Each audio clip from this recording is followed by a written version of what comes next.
ayan, pinick up ko yung regalo sa akin ng isa kong client. Wow, pinapapunta ako sa bahay. Binigyan ako ng cake, tapos bonggang flower. Wow, ganda! I can imagine. Thank you. Go.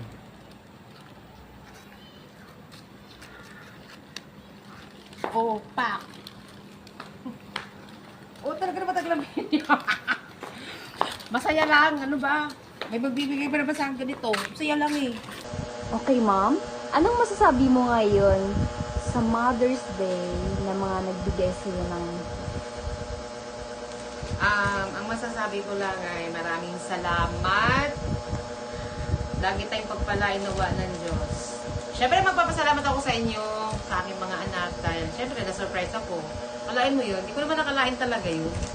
Kasi, kwentuhan lang naman yung kanina. Tapos, ngayon lang, nag-PM sa akin yung isa kong kliyente na nag-rate lang siya sa akin, then hanggang nagkwentuhan kami sa kaya, tapos biglang sabi na, ate, PM kita, may bibigay ako sa'yo dahil Mother's Day.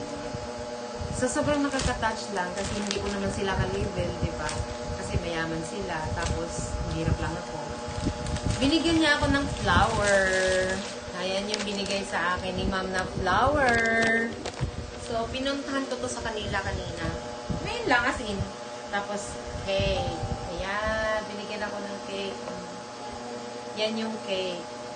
Kaya sobrang papasalamat ko na hindi, na may nagbigay sa akin ng ganito. Napakahalaga. Sobrang saya ko, sobrang saya.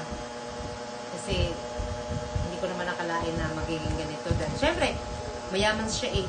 Tapos ako mahirap lang. O, diba? Tapos bibigyan ako ganito. Alam kong mahal to. Pati yung cake, alam kong mahal. Kaya sobrang nagpapasalamat ako sa mga kliyente kong sobrang bait sa akin. Talaga naman. Napakabait.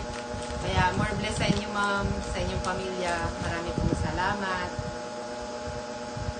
Naiyak lang ako. Thank you!